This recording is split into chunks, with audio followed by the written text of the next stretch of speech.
À tous, donc moi je m'appelle Sophie Gardette, je suis la directrice de l'association Initiative pour l'avenir des grands fleuves. On est ravis d'être accueillis ici dans ce bel auditorium et c'est un plaisir pour nous. Donc merci beaucoup à la Seine en partage et ses affluents, au Conseil régional d'Île-de-France. En fait là on a adossé cet événement pour pouvoir en fait faire une présentation d'un label. Vous avez tous normalement devant vous sur vos sièges un petit livret qui explique ce qu'est le label Living with Rivers et on va donc vous présenter ça et surtout accueillir les lauréats puisqu'on remet un prix chaque année. Donc accueillir les lauréats qui vont venir présenter leur projet. Donc c'est une grande fierté pour nous. Je vais bientôt laisser la parole au président de l'association, Eric Orsona, que vous avez déjà entendu dans la table ronde précédente, mais qui va vous dire quelques mots d'introduction. Juste pour vous dire que nous sommes aussi en diffusion en direct sur Internet, donc avec une traduction. Donc je salue tous ceux qui sont en distanciel, puisqu'on est une ONG internationale, donc bien sûr on a des membres à l'international et tout un panel d'acteurs à l'international. Donc je les remercie de se connecter avec nous aujourd'hui. Et puis je vais laisser la parole à Eric pour un petit mot d'introduction. Voilà.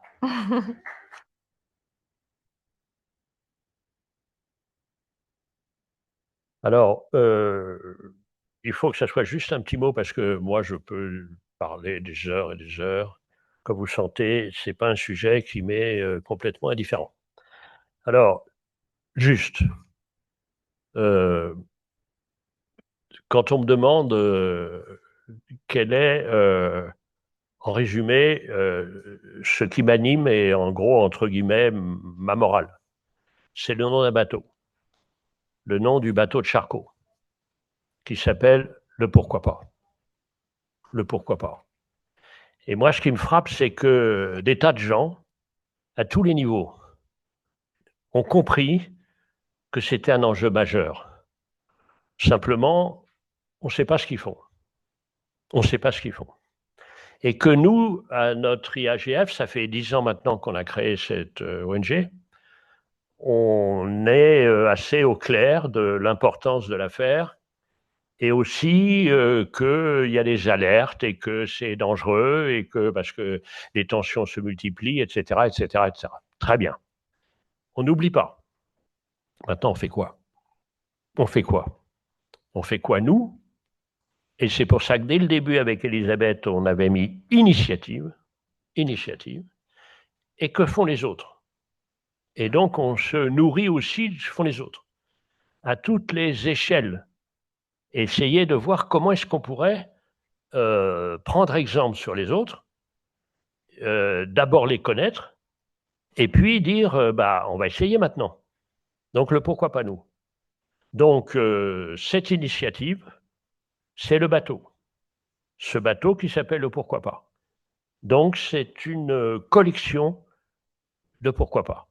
Donc, c'est une sorte de flottille du possible qui sont avec comme équipage des hommes et des femmes partout sur la planète, à petite échelle, à moyenne échelle, à grande échelle, qui ont dit on l'a fait, ça a marché, pourquoi pas nous? Donc voilà, donc bienvenue dans cette grande aventure du possible, parce que si on a marre des jérémiades, c'était nécessaire. Maintenant, agissons. Si on n'agit pas, vous allez voir des forces très très méchantes, des forces méchantes du climat, etc., et puis d'autres gens qui vont se précipiter sur ces malveillances-là, qui vont nous rendre la vie encore plus difficile. Donc regardez, c'est formidable parce que c'est un tour du monde de l'imagination. Et donc c'est tout à fait merveilleux parce que c'est à la fois technique, c'est à la fois culturel, et c'est en gros tout ce qu'on aime. Et c'est vraiment la raison pour laquelle Elisabeth et moi, il y a maintenant 10 ans, nous avons créé cette association qui est maintenant tout à fait internationale. Et je dirais un dernier point. Ce qui est fascinant dans l'eau pour essayer de trouver une solution, c'est ce qu'on appelle la multidisciplinarité. Nous avons des ingénieurs, nous avons des médecins, nous avons de toutes sortes de gens. Nous avons pas encore des musiciens, mais il faut. Nous avons des écrivains, oui. Et nous avons, pourquoi? Nous avons des historiens des religions, etc. Et pourquoi? Parce que l'eau, c'est ça. Et donc, encore une fois, l'eau est une leçon pour le reste. Gère bien ton eau, ça ira mieux dans la société. Merci.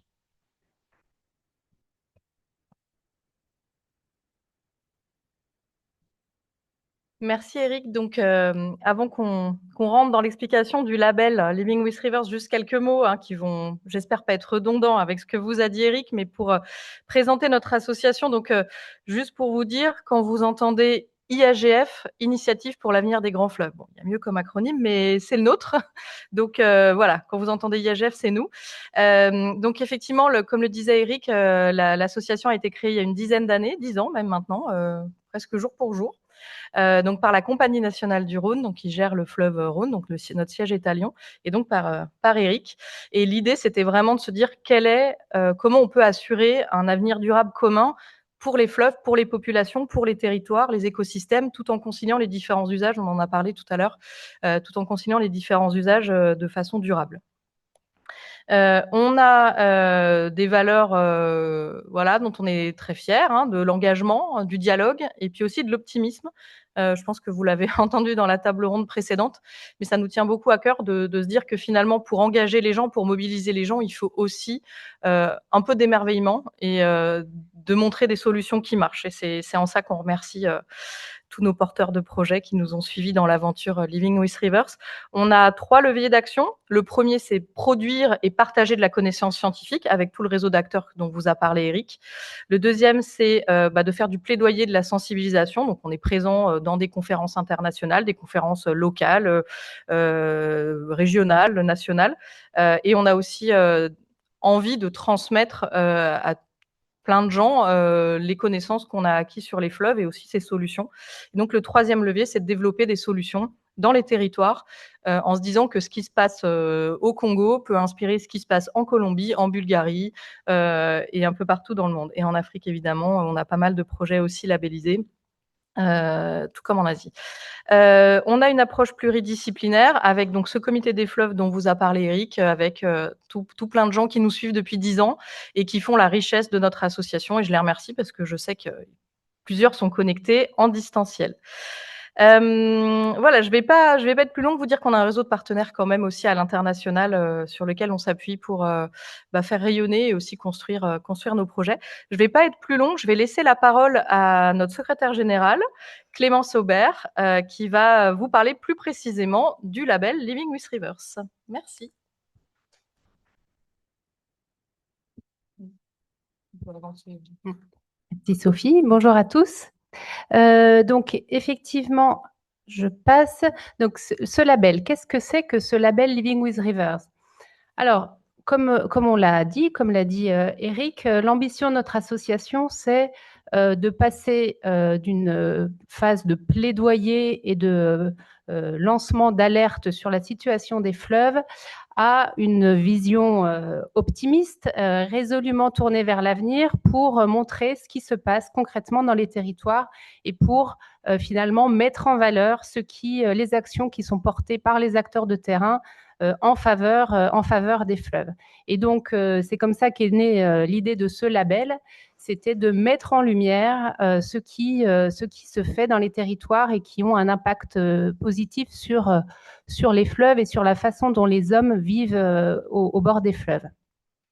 Donc, c'est témoigner de cet engagement de ces acteurs avec l'objectif de renforcer la durabilité du fleuve, des pratiques et de la vie au bord des fleuves. Alors, avec ce label, donc c'est la deuxième année qu'on remet des prix officiellement comme aujourd'hui. On est en train de lancer l'appel à manifestation d'intérêt pour l'année prochaine. Donc, quels sont les bénéfices pour les personnes qui reçoivent ce label? Alors, d'abord, c'est de prendre part à une communauté d'acteurs qui agissent donc dans les territoires et qui portent des actions, des projets au bénéfice des fleuves. Donc, ça permet, alors, d'une part, une mise en réseau, mais de participer à des événements de partage à travers des webinaires, des workshops, essentiellement dématérialisés, puisqu'on a délabellisé partout dans le monde. À travers le label, c'est une mise en valeur du projet. C'est aussi la possibilité d'avoir des avis d'experts, d'échanger avec les membres de notre association et en particulier le jury, j'y reviendrai, c'est pouvoir faire valoir cette reconnaissance dans la recherche de financement. C'est un gage, une caution quelque part scientifique ou en tout cas d'un panel d'experts des fleuves qui peut être valorisé dans une recherche de financement. Et puis, il y a également un bénéfice pour les 3 lauréats qui ont en plus la chance d'avoir une dotation financière, donc de recevoir 15 000 euros pour soutenir ce projet, pour soutenir leur projet, pardon. Donc le jury, très rapidement, donc le jury est composé de membres de notre association, donc 13 membres, donc présidés par notre président Eric Orsena, donc qui couvre toutes les disciplines de l'association, qui couvre également les 5 continents. Donc voilà, merci beaucoup à eux, à tous les membres du jury pour le formidable travail d'analyse des dossiers. Merci aussi à l'équipe qui a regardé l'intégralité des dossiers. Pour avoir participé aux échanges aussi avec les porteurs de projets. C'est un grand bonheur de pouvoir voir tout ce qui se passe sur les territoires partout dans le monde. C'est une grande source d'espoir aussi, parce que même si voilà, l'ensemble des projets, aucun projet ne se ressemble, ils sont tous très différents, ils abordent tous des thématiques de façon différente parce que les contextes sont tous différents et pour autant tous nous parlent d'une façon de vivre harmonieuse entre l'homme et le fleuve et donc c'est tout à fait positif pour l'avenir. Merci beaucoup, je ne serai pas plus long car nous allons avoir la chance maintenant d'avoir une présentation des projets qui ont été labellisés cette année et je passe la parole à Marine.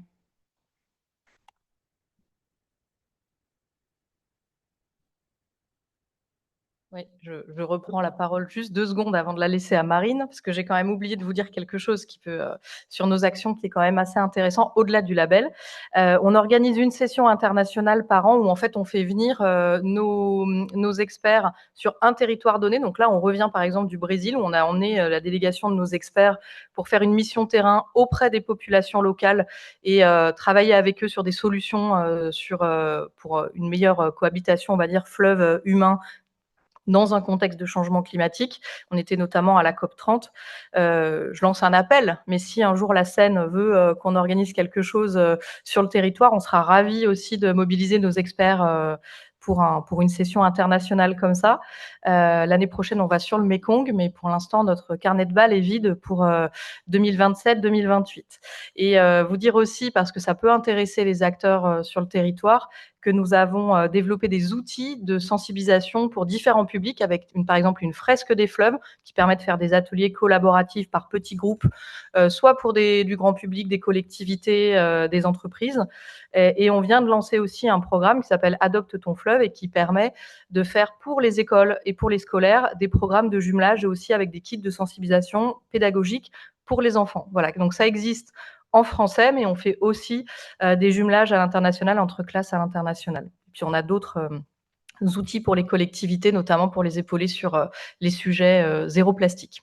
Voilà, je termine là-dessus et je laisse maintenant la parole à Marine. Désolée de ce petit retour en arrière.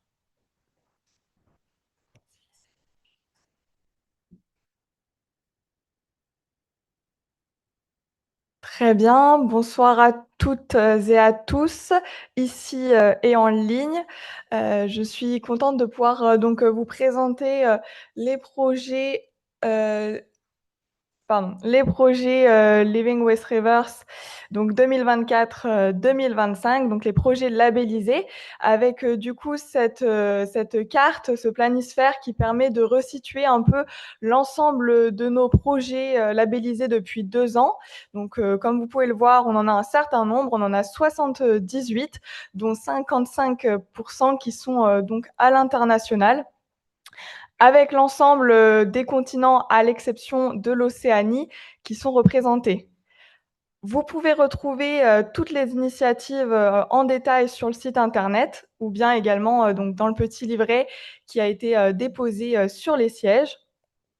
Et donc, si je fais un retour plutôt sur l'appel à projet 2025, donc voilà, au bilan, on a eu 63 candidatures cette année, 52 projets labellisés, dont 18 en France et 34 à l'international.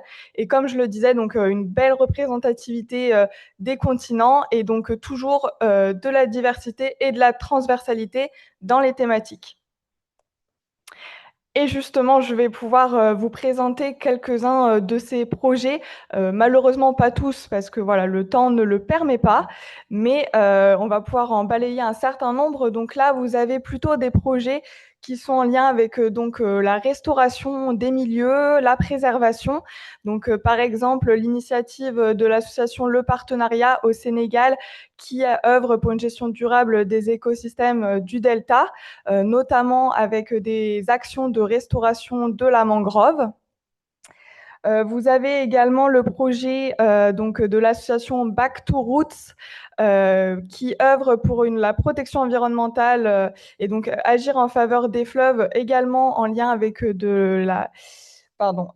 de la plantation d'arbres, donc d'espèces locales et de la réintroduction de mammifères et autres espèces aquatiques, puisque voilà, ces projets sont en lien avec les problématiques actuelles, notamment du changement climatique, qui occasionne des dommages, notamment sur la biodiversité et sur les fleuves. Également, le projet Expédition renversante sur le lac Itazi à Madagascar par l'ONG Bleu Versant, qui est là plutôt une initiative de dialogue territorial dans le but de pouvoir faire un projet de territoire en prenant l'ensemble des parties prenantes dans les discussions. Toujours dans une thématique, on va dire, restauration et aussi avec un volet plutôt reboisement. On a donc diverses initiatives, par exemple celle de la structure Community Social Center ASBL Seed the Future, qui est une initiative de replantation de bambou, donc pour reboiser les berges donc des cours d'eau, puisque également c'est une problématique assez importante, la déforestation, qui a des problématiques ensuite sur le maintien des berges et donc le transport sédimentaire. On a également, par exemple, l'initiative de SAD International qui va avoir un projet d'agroforesterie, notamment en lien avec le cacao, et pour permettre également le soutien au développement socio-économique des populations locales. On peut également citer dans un autre registre le projet de la structure Visite Burundi, qui, elle, a plutôt des actions en termes de tourisme local pour épauler également les communautés sur place à se prémunir d'autres problématiques telles que les risques d'inondation ou les conflits hommes-faune, par exemple, avec les hippopotames. Dans un registre similaire, mais avec une autre problématique qui là va plutôt être la pollution plastique et les déchets en tout genre. Donc on a diverses initiatives, dont par exemple celle de Mali Propre Mon Combat, donc qui va engager des jeunes au Mali pour justement mener des journées des journées de nettoyage donc sur les berges et dans le fleuve, de la jeunesse et donc aussi des citoyens plus globalement. On a l'organisation Jeunes pour un monde d'avenir qui va également mobiliser la jeunesse pour avoir un meilleur assainissement des cours d'eau.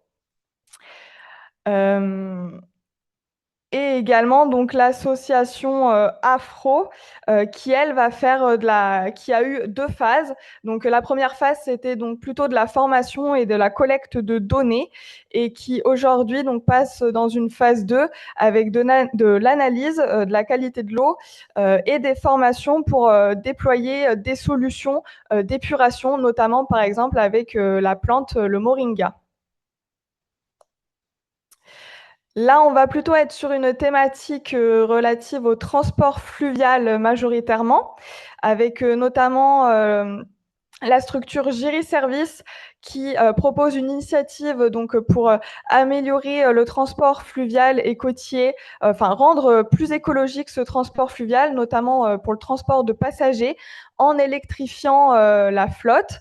Donc une partie des bateaux qui vont être utilisés, notamment à l'aide de panneaux solaires. Là, ils ont fait des premiers tests au Mali et au Sénégal, et donc ils souhaiteraient pouvoir déployer cette solution à une plus large échelle.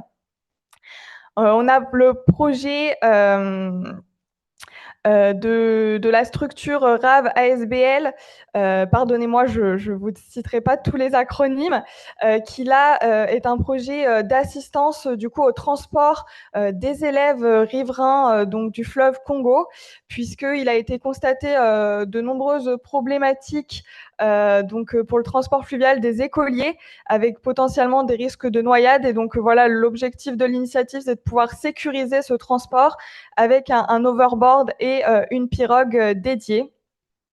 Et enfin, dans une autre thématique qui va plutôt traiter des inondations, l'initiative Mémoire du fleuve Mono, de l'association Éco-Bénin, qui là a vocation de faire un inventaire des pratiques endogènes de protection au risque inondation.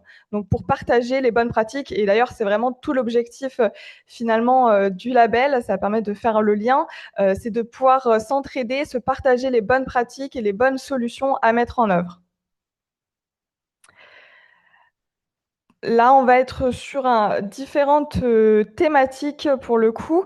Donc, on va être sur un projet avec la structure Agua Segura au Mexique, donc qui vise la préservation de la ressource en eau, avec un travail avec les communautés locales. La problématique majoritairement identifiée sur ce territoire, c'est les incendies. Et donc voilà, trouver comment pouvoir préserver la ressource en eau et garder l'aspect la potabilité de l'eau pour les communautés locales. On a également une approche intégrée et adaptée au territoire qui est proposée par l'association Friendship et qui est donc inclusive pour les populations au Bangladesh pour permettre la sécurité face aux inondations, l'accès à des services essentiels, à de l'eau potable, etc. On peut également citer l'initiative de l'Université de l'eau et de l'électricité du nord de la Chine. Donc, il y a un programme de renforcement des capacités des femmes en matière de gestion des cours d'eau et de la protection du fleuve jaune. Donc là, on va être sur tout un tas de formations pour les femmes, pour qu'elles puissent en fait être gardiennes du fleuve jaune et effectuer différentes mesures permettant de suivre la qualité de l'eau. Ici, on va plutôt être sur des initiatives en lien avec du monitoring, de la collecte de données, pardon. Donc, on a notamment le syndicat d'entretien du bassin du Beuvron qui met en œuvre des programmes de suivi des niveaux d'eau en lien avec le risque inondation. Le projet WILD de l'entreprise Vortex.io a le même objectif, donc se prémunir contre les risques inondations par la prévention, par l'acquisition de données. Et donc, ils installent un certain nombre de stations permettant d'avoir des mesures beaucoup plus précises, donc en Croatie et sur le bassin de la Garonne. Donc, en plus, là, on a un lien transfrontalier. On a un lien entre plusieurs pays pour le partage des bonnes pratiques. Le projet Alto Renoué de l'Association pour la sauvegarde du Léman va promouvoir des bonnes pratiques concernant justement la renouée du Japon, qui est une plante invasive, et donc qui va proposer des méthodologies précises pour pouvoir se prémunir également de cette problématique. Et enfin, donc le syndicat mixte d'études et d'aménagement de la Garonne propose des actions pour accompagner la préservation de la Garonne, et notamment en lien avec sa dynamique sédimentaire qui connaît des évolutions. On va basculer maintenant sur des projets un peu plus artistiques. des projets de festivals, des projets de films, comme par exemple le film à 270 degrés qui est proposé par l'association Terre au Vent sur le bassin rhénan, donc en lien avec le Rhin. On a par exemple le projet de festival Fluctuation de l'association Smile, qui est donc un festival européen, donc sur plusieurs fleuves, dont par exemple le Danube, le Rhin, la Seine de mémoire, et qui se déplace dans différents territoires en navigation.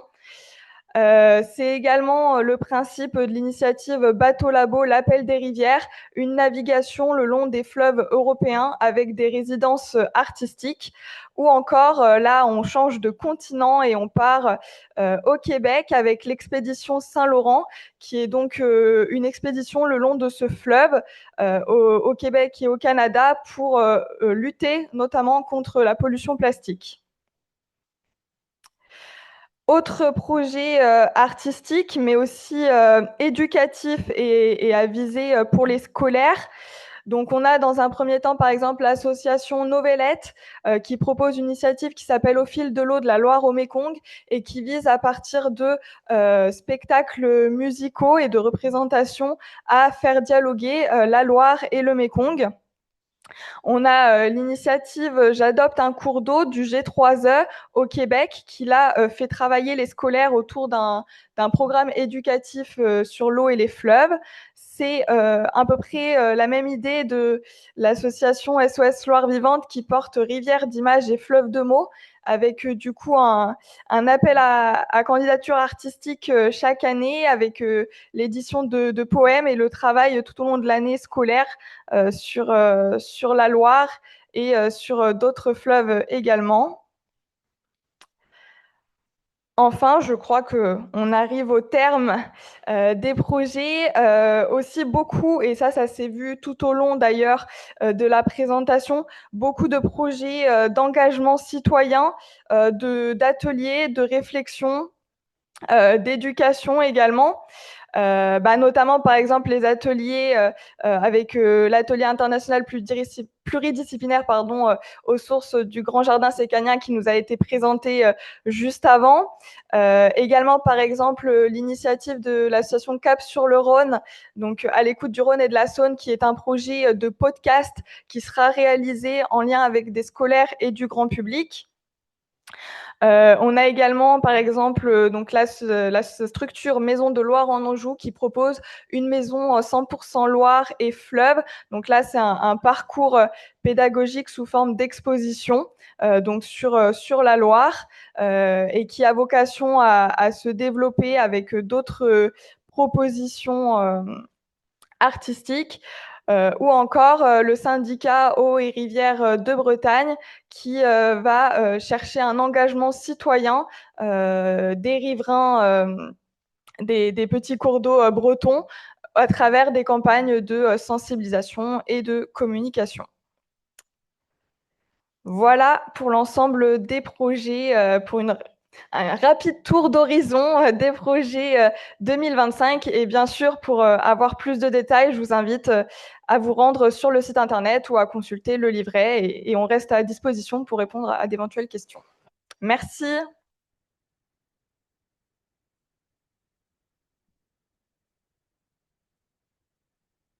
Merci Marine. Donc vous avez aussi tous les là, on vous a présenté les projets 2025, mais vous avez aussi les projets 2024 bien sûr à retrouver sur notre site. Et l'idée c'est de mettre tout le monde en réseau et donc de faire dialoguer toute cette communauté.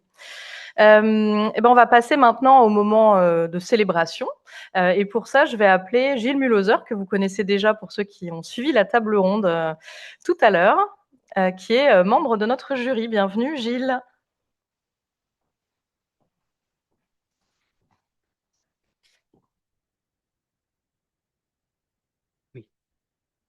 Merci Sophie. Rebonsoir à tout le monde.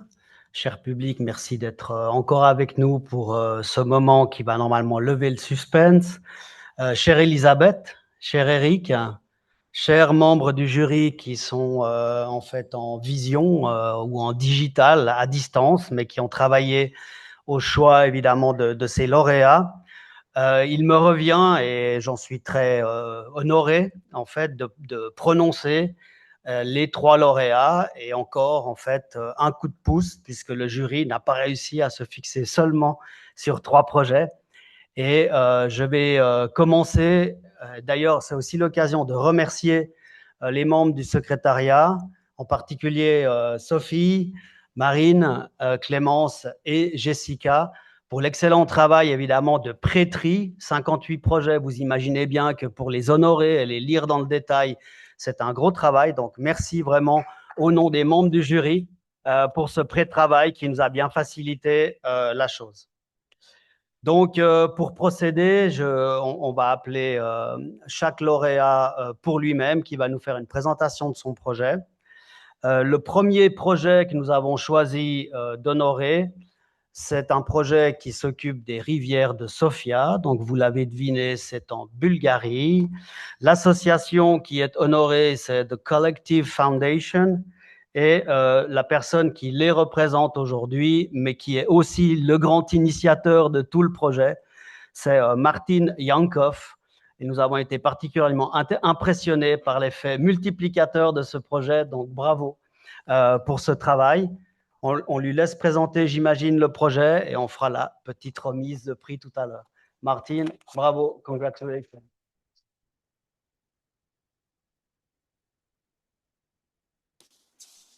Thank you so much. Merci beaucoup. Je vais vous donner mon boîtier.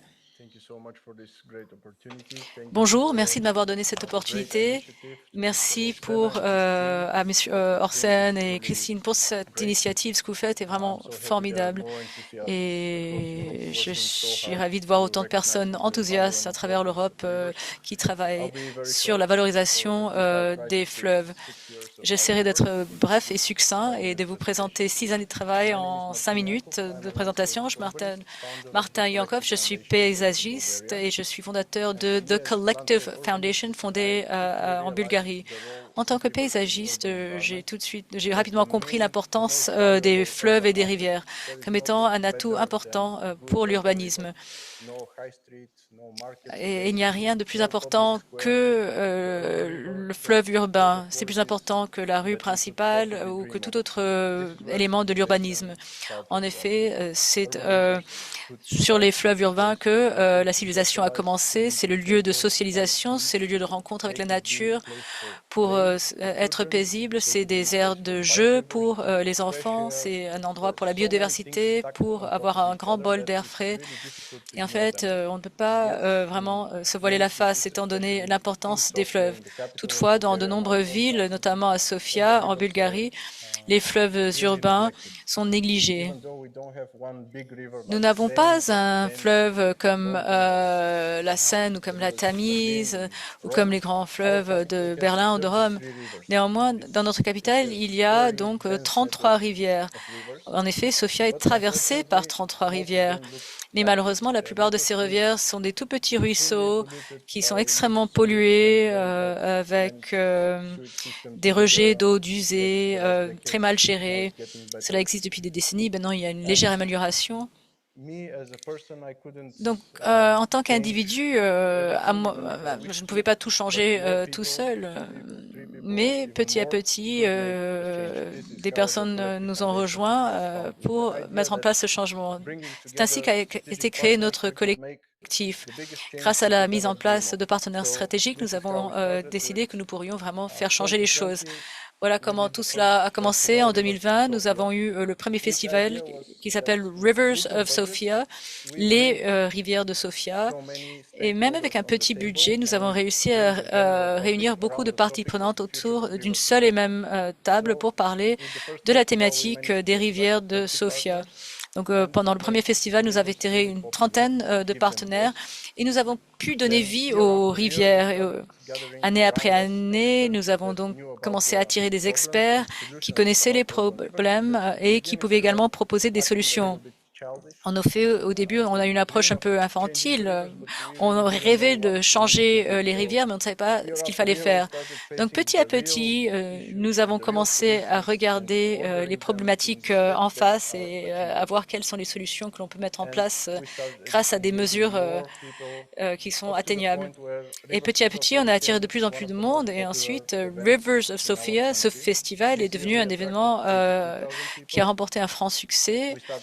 On a commencé à transformer différents espaces pour montrer le potentiel. Et bien sûr, la pression positive de la part du public a permis d'attirer l'attention des institutions gouvernementales qui ne pouvaient plus ignorer les rivières de Sofia. Les maires ensuite ont signé différents documents. Nous avons pu augmenter la qualité des rivières en mettant en place de nouvelles structures de maintenance pour gérer les eaux usées. On a également commencé à travailler avec d'autres villes. En fait, il y a un buzz qui a été créé suite à ce qui s'est passé à Sofia. Ensuite, on est allé à Russia et même problème, la ville de Ruse est vraiment déconnectée du Danube. On a adopté la même méthodologie grâce à l'art, l'architecture, le paysagisme. Grâce à ces différentes approches, nous avons réussi à attirer l'attention des institutions. Ensuite, on est passé à d'autres villes. On a pu déployer le même projet dans la ville de Veliko Tarnovo. On est allé dans la ville de Gabrovo, la ville de Stara Zagora. Et aujourd'hui, il y a de plus en plus de municipalités en Bulgarie qui se rendent compte du potentiel des fleuves urbains pour transformer leur ville ainsi que leur culture. Et ensuite, vous avez une image très belle pour conclure ma présentation.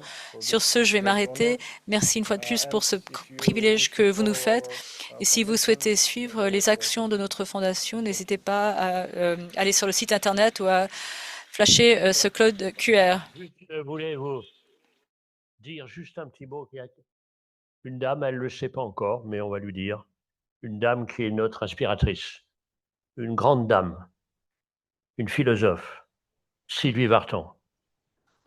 Car, évidemment, vous n'étiez pas nés pour la plupart, mais moi, elle a une chanson qui me fait pleurer à chaque fois. Alors, je ne vais pas vous infliger de la chanter, mais écoutez quand même.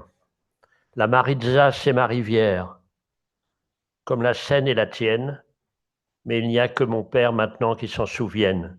De mes 10 premières années, il ne me reste plus rien, pas la plus pauvre poupée, plus rien qu'un petit refrain d'autrefois. Tous les oiseaux de ma rivière nous chantaient la liberté. Moi, je ne comprenais guère, mais mon père lui savait. Écoutez, la Maritza, c'est une rivière bulgare, car Sylvie Vartan est bulgare. Merci.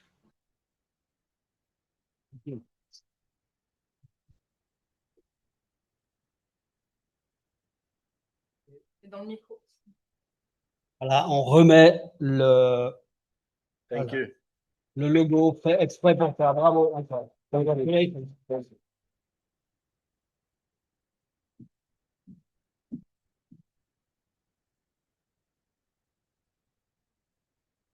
Le deuxième lauréat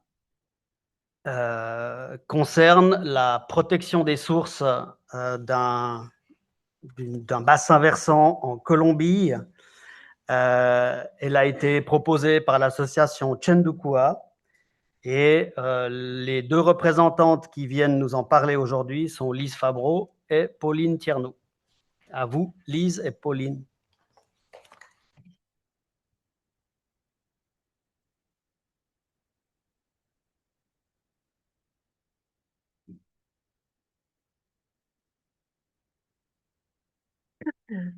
Bonsoir et merci à toutes celles et ceux qui permettent ce moment. Merci à Sophie Gardette, merci à Clémence Aubert, merci à Eric Orsena, Marine Escoffier et merci à toutes les expertes et les experts membres du jury qui sont ici à distanciel, si j'ai bien compris.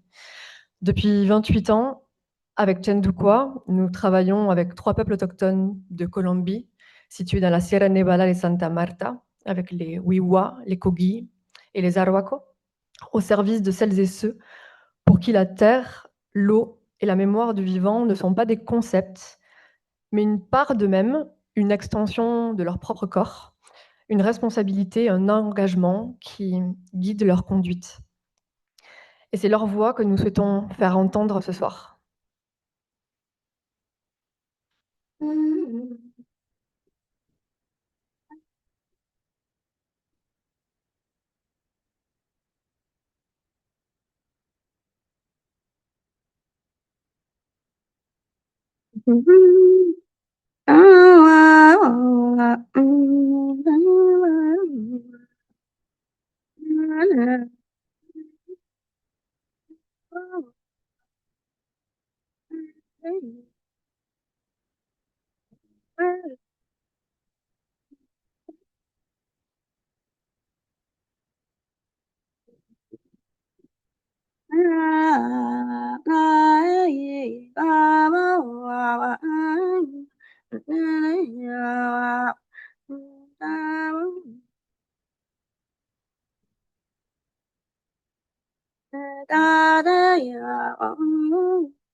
Vous venez d'entendre El Canto del Mar, le chant de la mer, qui est interprété par Maria Mujica, qui est une femme wiwa de la Sierra Nevada et Santa Marta, qui est donc un des peuples autochtones avec lesquels nous travaillons. Martin Ril, qui est un professeur wiwa du territoire où nous travaillons, a traduit les mots d'un mamo. Les mamos, ce sont les autorités traditionnelles et spirituelles de la communauté, qui parlent de l'importance de chanter à l'eau. Et il traduit ces mots en damana, qui est leur langue ancestrale, de cette manière. À l'aube, Seranqua, qui est le père de la nature, nous a confié la tâche la plus importante, veiller sur l'eau. Sans eau, il n'y a pas de vie. Alors nous la chantons et nous la défendons. Donc Chandukwa, ce soir, reçoit ce prix avec une immense gratitude, mais aussi avec une responsabilité, celle de continuer à faire de la place à ces voix, à leurs connaissances et à amplifier leur combat, qui est le nôtre en réalité, celui de tout vivant. Et ce prix, c'est un prix qui honore un fleuve, un territoire et un peuple, les Wiwa et la rivière Badillo, dans la Sierra Nevada de Santa Marta, en Colombie. C'est un territoire exceptionnel, mais extrêmement fragile. La rivière Badillo, c'est une petite rivière qui naît à plus de 4000 mètres d'altitude, dans la Sierra, qui est une des régions la plus riche en biodiversité du monde. Et cette rivière, elle fournit de l'eau à des milliers de personnes. Et sur son parcours, sur son bassin versant, il y a une dizaine de communautés Wiwa, dont une communauté qui s'appelle Tezumake, et qui subit les effets du changement climatique, la sécheresse, le manque d'eau potable, à tel point que cette communauté, elle a dû faire appel à la justice colombienne pour demander le respect de son droit à l'eau. Et donc, c'est dans ce contexte qu'avec Chandukwa, on a construit ce projet avec les communautés Wiwa qui se trouvent sur ce bassin versant. Et c'est un projet qui s'appuie sur 4 piliers. Le premier, c'est le renforcement de la culture. Et ça permet que les communautés Wiwa puissent préserver l'eau selon leurs connaissances, leurs pratiques traditionnelles. Le deuxième, c'est la pédagogie et la transmission auprès des jeunes et auprès des femmes, parce que traditionnellement, dans la culture Wiwa, les femmes, ce sont les gardiennes de l'eau. Il y a aussi la protection des sources et des forêts. Et aujourd'hui, les sources qui ont été protégées grâce à ce projet-là, on sait qu'elles ne se tarissent plus en saison sèche et que les enfants aussi des communautés sont moins malades parce qu'ils boivent une eau qui est préservée. Et enfin, le quatrième pilier, c'est des pratiques durables de gestion du bétail et l'agroforesterie. Ceux qui mettent ce projet en œuvre concrètement sur le terrain, c'est nos collègues en Colombie, que vous avez pu apercevoir dans les vidéos, qui travaillent sur place avec les communautés, avec les jeunes, avec les femmes. Et ce qu'on voit avec ce projet, c'est que la gouvernance de l'eau et les savoirs autochtones, c'est vraiment des leviers qui nous semblent essentiels pour pouvoir relever les défis de l'eau d'aujourd'hui. Donc la rivière Badillo, que vous avez pu apercevoir sur ces images, est petite. Mais elle nous rappelle que chaque rivière compte et que les plus grandes transformations peuvent naître des plus petites sources. Donc, au nom de Tchendoukoua, merci pour les peuples autochtones de la Sierra Nevada et Santa Marta, pour la rivière Badillo et pour les communautés Wiwa qui les protègent. Merci.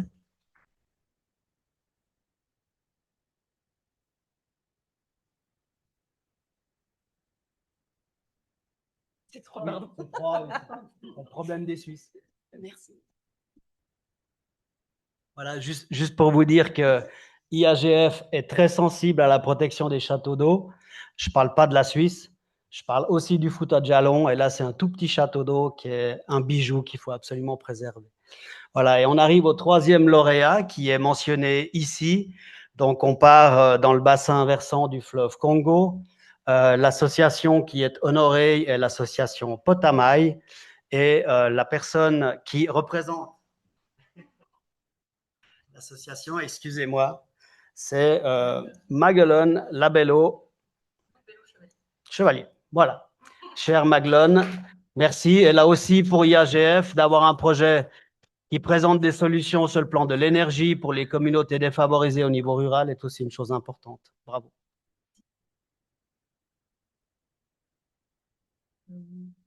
Ça va arriver. Ah, je ne verrai pas, donc il faut que je voie en même temps. Ah, je vois ici. Merci. Bonsoir à toutes et à tous. Merci beaucoup d'avoir invité Potamay 242. Je suis très honorée de représenter le Congo ce soir. Contrairement aux apparences, vous excuserez mon état, j'ai mis beaucoup de temps à venir pirogue en panne, mais on va essayer de vous expliquer en quelques minutes donc, les activités de Potamay 242, dont je suis cofondatrice. Alors, Potamay, c'est... vous pouvez lancer, hein. Ouais. Oui, parce que sinon, ça va durer trop longtemps. Potamay, ça vient du grec, ça veut dire le fleuve au féminin pluriel. Donc, ce sont les déesses fluviales, en fait. Donc, notre idée, c'est de puiser l'énergie des déesses fluviales pour la transformer en énergie utile pour les femmes qui sont sur la terre ferme, en l'occurrence au Congo. Donc, on a installé une hydrolienne sur le fleuve Congo. Ça permet de produire de l'énergie 24 heures sur 24 et d'accéder à l'eau potable, donc grâce à un forage et puis des moyens de filtrer l'eau. Donc, on est là sur l'île Mbamou, entre Brazzaville et Kinshasa. Donc, l'eau qui est forée, ensuite purifiée et distribuée dans les villages. La solution alternative, c'est de boire directement l'eau du fleuve. Donc là, on a un collègue qui a à Kimbedi qui boit l'eau du fleuve Nyari et on préfère donc de l'eau purifiée. Donc ça, c'est la première activité qu'on a mis en place depuis 2021. Et en fait, notre concept, c'est d'avoir une unité de service essentielle, l'énergie électrique permettant de faire une multitude d'activités. Donc là, on est sur un centre de formation.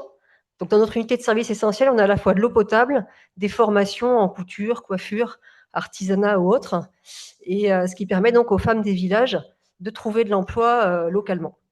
On accueille aussi les enfants pour que les mamans puissent travailler, donc soit être en formation, soit travailler dans l'atelier de transformation agroalimentaire. Donc là, vous voyez les confitures qui sont cuites à l'énergie 100% renouvelable, donc hydrolien et panneaux solaires.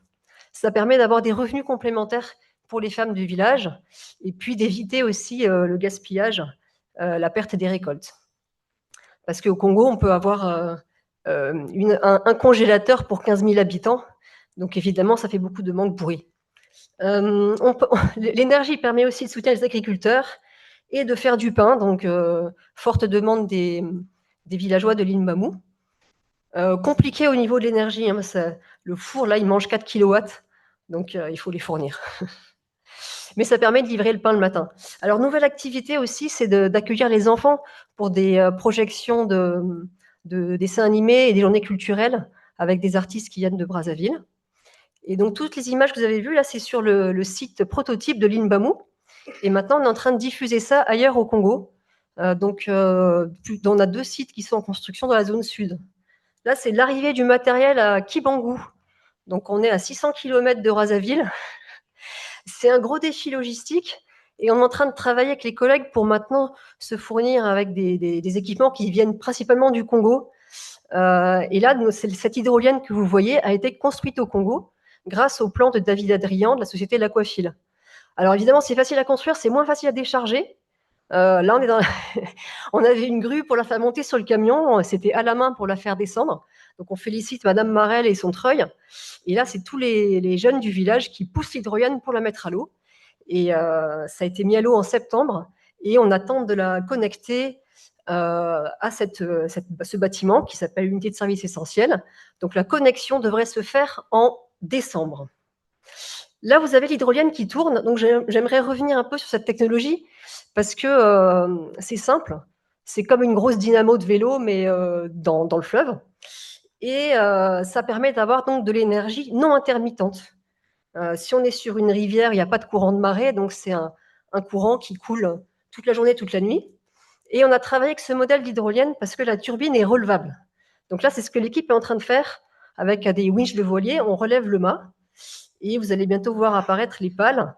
Donc en fait, c'est très simple, hein, c'est comme une éolienne, mais la tête à l'envers sous l'eau. Et donc quand on la relève, on peut maintenant faire toutes les opérations de maintenance sans envoyer un plongeur avec une clé de 13 dans cette eau qui coule vite. Grâce à cette énergie, on arrive aussi à recharger ce moteur qui est un moteur électrique. Donc ça nous permet de pouvoir livrer aussi l'eau potable, le pain, tout ce qu'on a vu, puis d'emmener les gens en formation qui viennent des différents villages autour de notre site, sans utiliser de carburant. Alors il suffit de brancher, c'est très pratique, il y a juste 3 câbles à brancher. Et ensuite, on a ce moteur qu'on recharge la nuit grâce à l'énergie de l'hydrolienne et qu'on peut utiliser la journée.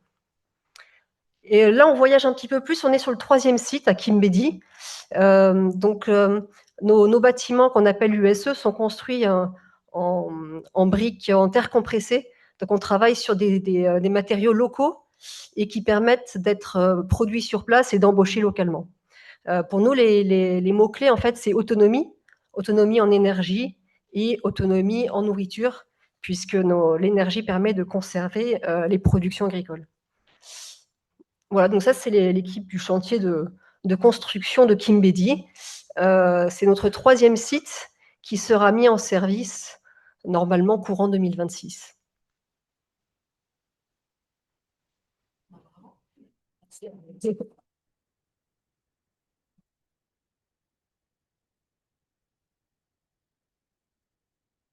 Oui, effectivement, pour la maintenance, c'est tout le défi de l'association, c'est de former des équipes de maintenance sur place.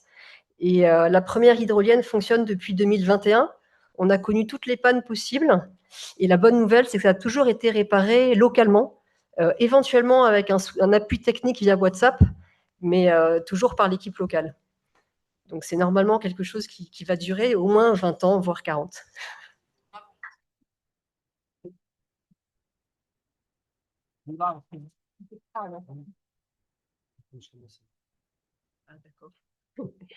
Juste, la directrice me souffle, et c'est le principe que Eric a rappelé tout à l'heure. Faites-nous confiance pour diffuser en fait vos solutions, parce qu'il y en a d'autres qui ont essayé de faire des hydroliennes et qui ne sont pas arrivés. Et là, ils ont répondu à la question pourquoi pas, essayons. Et je crois que l'ingénieur a mis l'énergie qu'il fallait pour y arriver. Voilà. Et en fait, comme le jury n'était pas, comment dire, satisfait de distribuer que 3 prix cette année et de n'avoir que 3 lauréats, on a encore créé une catégorie qui s'appelle coup de pouce. Et pour ça, j'appelle et je félicite une association qui s'appelle GRDR, Migration Citoyenneté. Le projet se déroule entre le Sénégal et le Mali, si j'ai bien compris, à la frontière entre les 2 pays. L'idée étant de renforcer la résilience en faveur des communautés locales sur la rivière Falémé. Et pour cela, représente l'association Jean-Marc Pradel, et j'avais encore Daouda Ndiaye, mais j'imagine qu'elle est excusée. Voilà, bravo.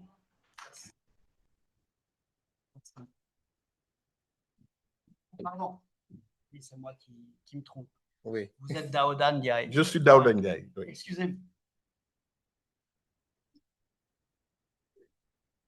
Monsieur le Président, Mesdames, Messieurs, les membres du jury, merci. C'est un immense honneur pour le GRDR de recevoir le prix coup de pouce du réseau Living with Rivers. C'est également une grande responsabilité, car si je suis ici aujourd'hui, c'est pour parler d'un territoire qui ne ressemble pas à une carte postale. La Falémé, cet affluent du fleuve Sénégal qui marque la frontière entre le Sénégal et le Mali, n'est pas un fleuve tranquille. C'est un lieu où l'eau trouble est polluée par de mercure, où des jeunes creusent des trous plus profonds que leur propre espoir, où les villages vivent au rythme de l'or, où les sols et les arbres sont exploités, où les conflits naissent plus vite que les solutions. L'initiative Kissal Diwan, qui signifie territoire préservé en poulard, est née là-bas au bord du fleuve Sénégal, de ce fleuve abîmé. Elle est née parce que le GRDR et ses partenaires, l'Union européenne, l'AFD, l'OMVS et les collectivités locales, personne ne travaillant dans la zone ne peut plus détourner le regard. Parce que les habitants disent que la rivière se meurt, les ressources s'épuisent, les tensions montent. En complément des activités de gouvernance, de prévention des conflits, de restauration des écosystèmes dégradés et d'amélioration de l'accès à l'eau prévu par l'initiative Kissal Diwan. Avec ce coup de pouce, nous allons donner à entendre la voix aux jeunes, ceux qui grandissent dans ces tensions et qui voient la rivière changer plus vite qu'ils ne deviennent adultes. Leur parole est urgente, brutale parfois, mais nécessaire. Merci au réseau Living with Rivers de reconnaître un territoire qui lutte pour survivre et de donner la voix aux premiers concernés. Je vous remercie.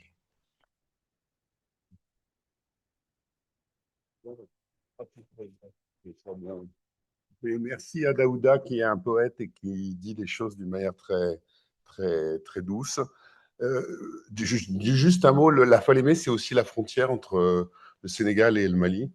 Et vous savez que malheureusement, dans cette région, pour l'instant, les choses tournent très mal du côté malien. Et voilà, donc il y a ça. C'est aussi pour promouvoir la paix que nous travaillons là-bas. Voilà. Merci, Président. Bravo. Merci. Merci. Merci. Si tu veux. Oui, merci. Eh bien, merci à nos 3 lauréats, à notre projet Coup de pouce d'être venus honorer, prendre ce prix et aussi nous présenter les projets. Merci à Gilles qui a bien représenté, je pense, le comité scientifique et technique d'IAGF et tout le travail de sélection qui a été fait. Je dis juste un petit mot avant de laisser la conclusion.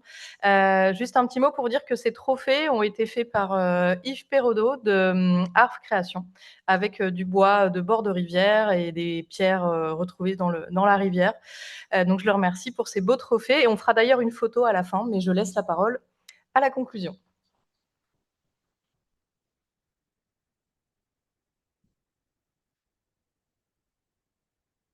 Bonsoir à toutes et tous. Alors, nous avons beaucoup voyagé,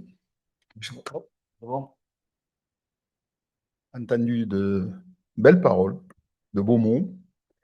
Et modestement, je vais conclure pour le développement interministériel de la vallée de la Seine. Donc, c'est beaucoup plus local. Mais toutes les paroles qui ont été prononcées aujourd'hui, je peux les décliner sur la vallée de la Seine. Alors, je ne vais pas être très long, mais bon, j'ai un parcours très varié dans l'aménagement du territoire. J'ai commencé ma carrière en tant qu'ingénieur, étant peu respectueux, on va dire, des choses, de la nature, de l'eau, de l'environnement, parce que c'était une matière inépuisable. Et très rapidement, j'ai été rattrapé par la patrouille, notamment en région Île-de-France, parce que j'ai travaillé pendant 10 ans sur le service de navigation de la Seine, je gérais grosso modo du pont de Neuilly à Elbeuf. par les premières inondations violentes ou quelques pollutions. Et tout cela n'a fait que, on va dire, me poursuivre tout au long de ma carrière.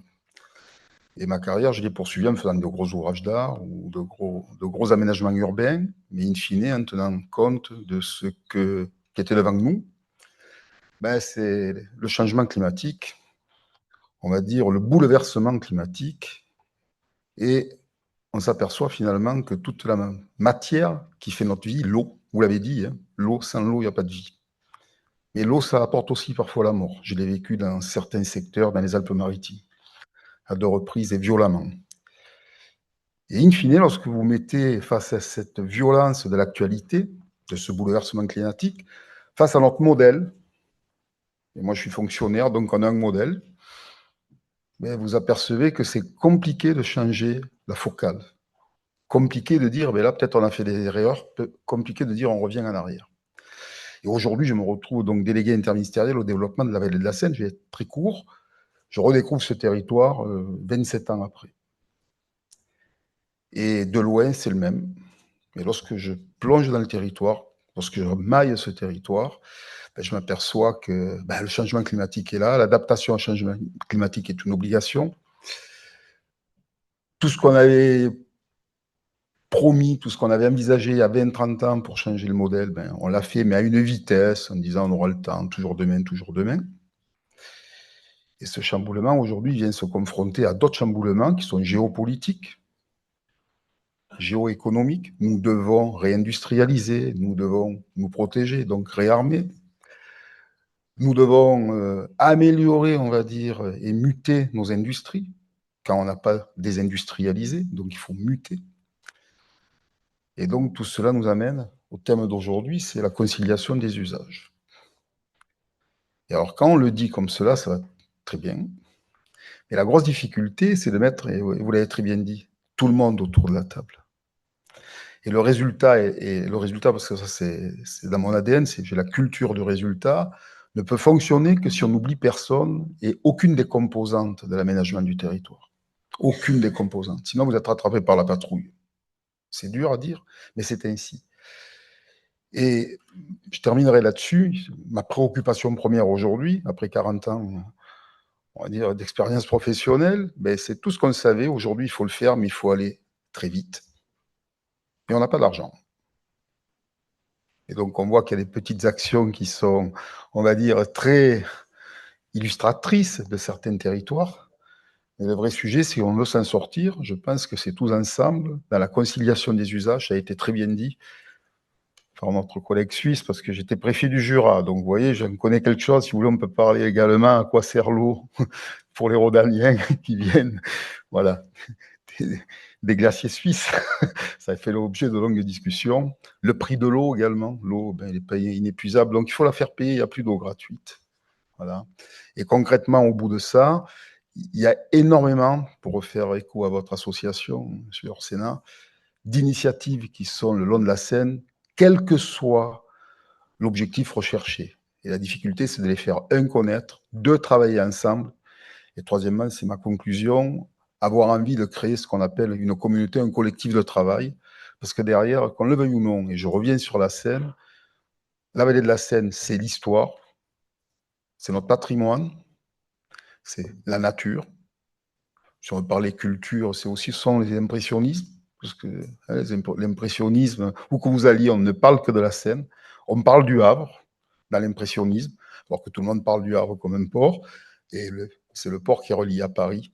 Et je pense que c'est vraiment le territoire qui est le cœur, c'est le territoire d'intérêt national, voire international, comme ce que vous regardez bien. Et on se doit non seulement de le protéger, mais de lui redonner vie. Parce que là, actuellement, nous sommes dans de grosses difficultés. Voilà. Donc, mon action, modestement, c'est d'essayer d'aider les uns et les autres. Le CPIR, le contrat de plan interrégional, État-région, a été signé. Donc, on va pouvoir enfin travailler ensemble. Et ce que je souhaite, mon plus grand vœu, c'est qu'en travaillant ensemble, on puisse créer cette communauté de travail et qu'on puisse planifier les actions dans la temporalité, les priorités et le respect des usages, la conciliation des usages. Voilà, je termine là-dessus. Des très belles initiatives, et vous avez parlé de quelques fleuves sur lesquels j'ai travaillé, notamment le Maroni, ça a été ma première expérience professionnelle, et je peux vous en parler parce que j'ai passé quelques semaines sur le Maroni, et j'étais très seul au milieu d'autochtones. C'est compliqué parfois.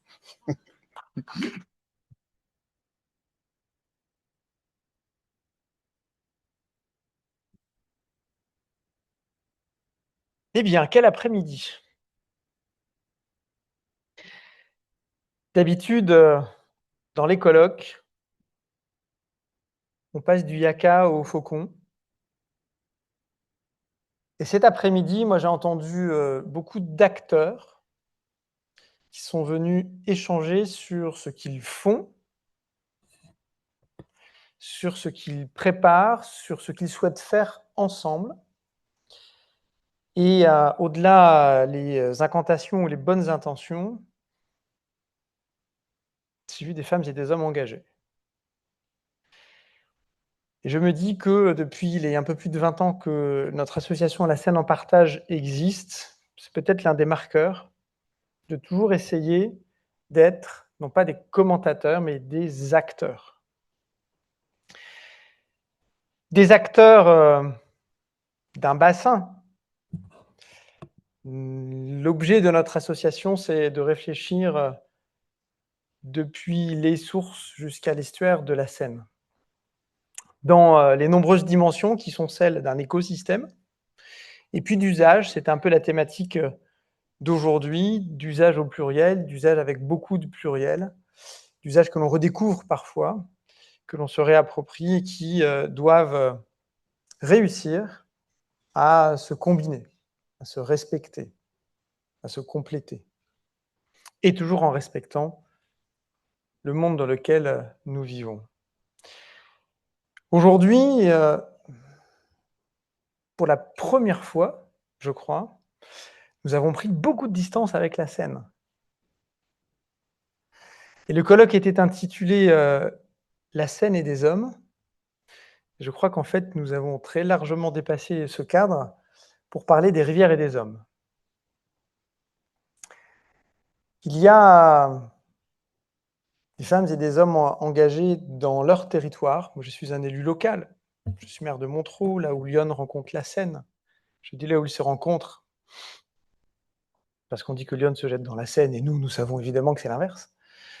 Que la Seine se jette dans Lyon, qu'à Paris coule Lyon. Bref. Ils se rencontrent en tout cas, et elles se marient, elles s'épousent, les eaux, les flots s'épousent. Nous sommes des associations, des élus locaux, des acteurs d'ONG engagés sur des territoires. Et moi, ce que je retiens aujourd'hui, c'est que, quel que soit le lieu où nous vivons, où nous travaillons, où nous nous impliquons, nous faisons face exactement aux mêmes dynamiques, aux mêmes problématiques, aux mêmes enjeux, et nous travaillons sur des solutions qui souvent se ressemblent.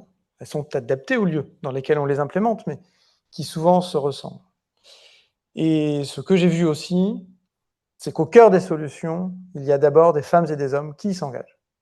Et j'ai un peu fait le tour de ma boucle, en fait. Vous êtes celles et ceux qui sont l'avenir de nos rivières. Certaines, on l'a bien compris en voyageant un peu à travers les continents, certaines sont mises en fragilité. Souvent par l'activité humaine d'ailleurs. Eh bien, vous êtes beaucoup plus que des lanceurs d'alerte. Vous êtes des faiseux. J'aime beaucoup les expressions que vous avez employées. Je n'ai évidemment pas votre talent littéraire, ni toutes vos références, même dans la chanson française.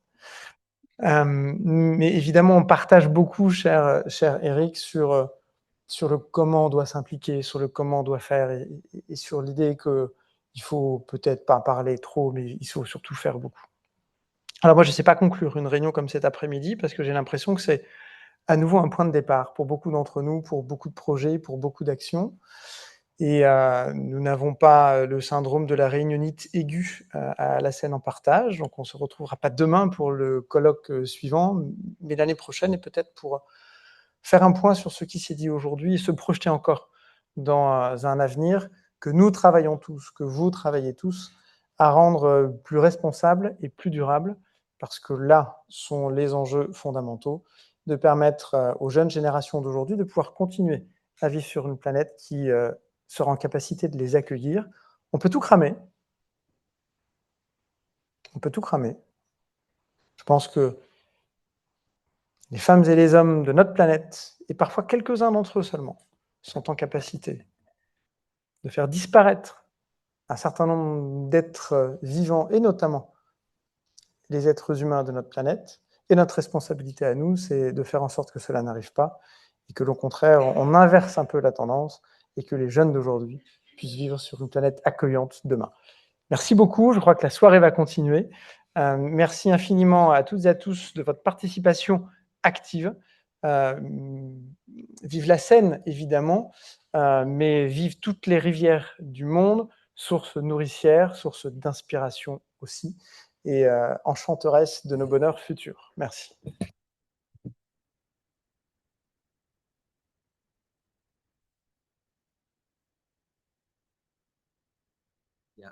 Maintenant, un petit cocktail qui nous attend au bar, mais je pense que toute l'équipe de l'IAGF va faire une photo de famille. Donc, toutes celles et ceux qui étaient prévus. Allez hop, tout le monde. Zou. Allez, James, tout le monde. Monsieur le préfet.